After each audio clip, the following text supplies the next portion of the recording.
और खबर यह है कि हमले में रॉकेट लॉन्चर का इस्तेमाल किया गया, हैंड ग्रेनेड का भी इस्तेमाल किया गया। डीजी नक्सल ऑपरेशन का यह बयान आया है। डीजी नक्सल ऑपरेशन अशोक जुनेजा ने कहा है कि हैंड ग्रेनेड, रॉकेट लॉन्चर का इस्तेमाल किया है नक्सलियों ने। और ये इस्तेमाल हुए हैंड ग्रेनेड की तस्वीरें भी एक्सक्लूसिव आपको हम दिखा रहे हैं।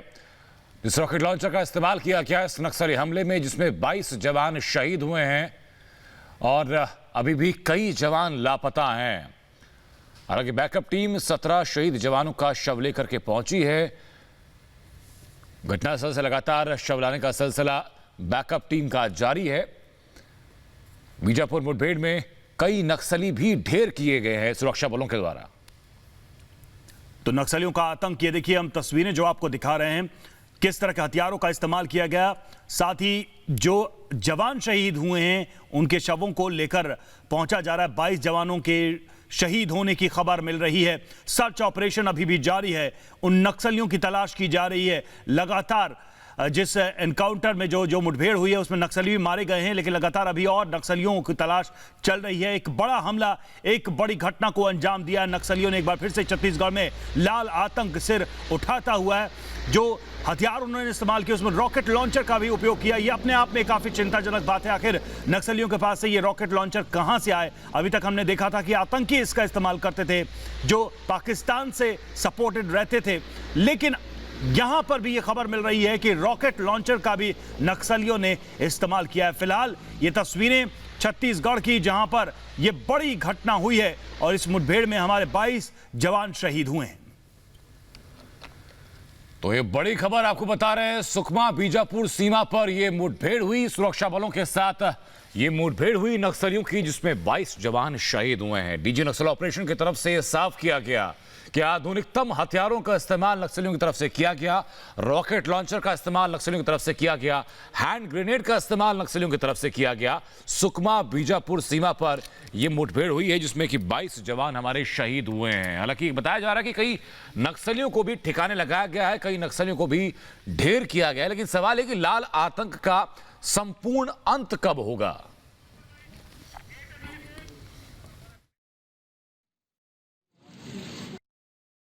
ऐसा जानकारी में आ रहा है कि वेपर उनके द्वारा रॉकेट लॉन्चर भी यूज़ किया गया है और हैंड ग्रेनेड भी यूज़ किए गए हैं और जो गन शॉट इंजरीज भी काफ़ी हैं।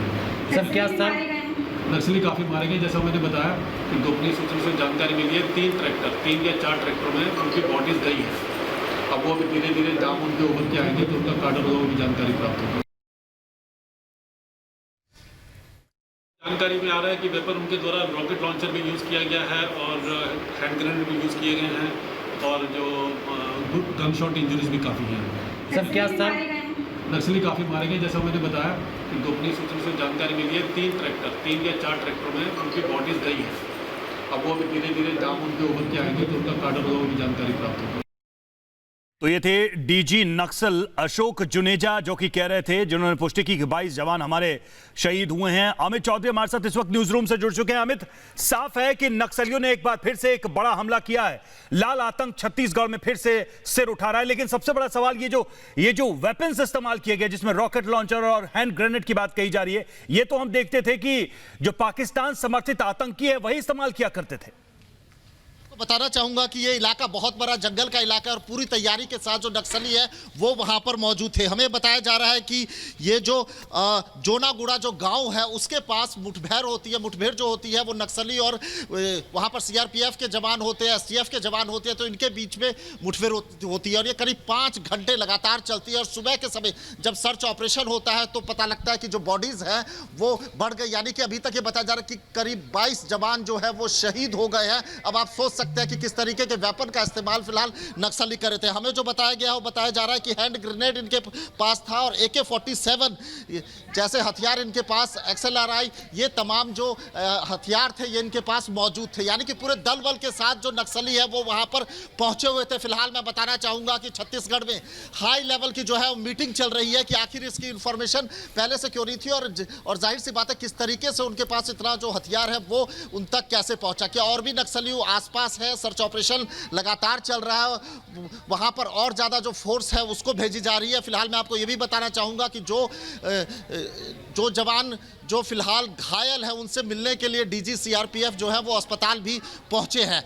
एक एक पल पल की जो चीज़ है उसके ऊपर जितने भी जो हाई लेवल जो अधिकारी है उनकी लगातार इस पर नज़र है, लगातार मीटिंग चल रही है। जी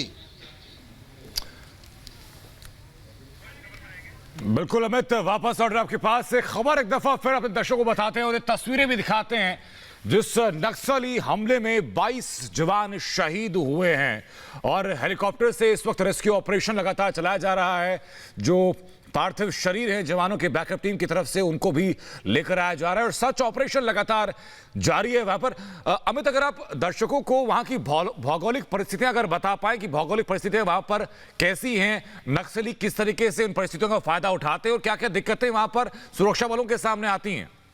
फिलहाल मैं आपको बताना चाहूंगा बीजापुर और सुकमा के बॉर्डर पर यह घना जंगल है और इसी जंगल के अंदर नक्सली पहले से छुपकर बैठे थे और ऐसे में वहां पर जब सीआरपीएफ और इसके जवान जो है वहां पर पहुंचते हैं तो उसके बाद उन पर अटैक होता है। हमें यह भी बताया जा रहा है कि वहां पर कुछ कैंप भी थे, उस कैंप को भी टारगेट किया गया। इनके पास देखिए रॉकेट लॉन्चर, ग्रेनेड और AK-47 जैसे हथियार थे। अब आप सोच सकते हैं कि रॉकेट लॉन्चर का इस्तेमाल किया गया, यानी कि पूरे दलबल के साथ, पूरी प्लानिंग के साथ ये अटैक हुआ है। और देखिए कल ये खबर आ रही थी कि सिर्फ 5 जवान जो है उनकी मौत हुई है, लेकिन सुबह जब सर्च ऑपरेशन हुआ तो खबर बढ़कर 22 तक पहुंच गई है। यानी कि इससे आप अंदाजा लगा सकते हैं कि इस अटैक का मैग्नीट्यूड क्या रहा होगा और किस तरीके से उनके पास वेपन्स रहे होंगे, किस तरीके के उनके पास हथियार रहे होंगे। फिलहाल इस जवाबी कार्रवाई में कितने नक्सलियों की मौत हुई है, कितने नक्सलियों को मार गिराया गया है, इसकी जो जानकारी है फिलहाल जुटाई जा रही है।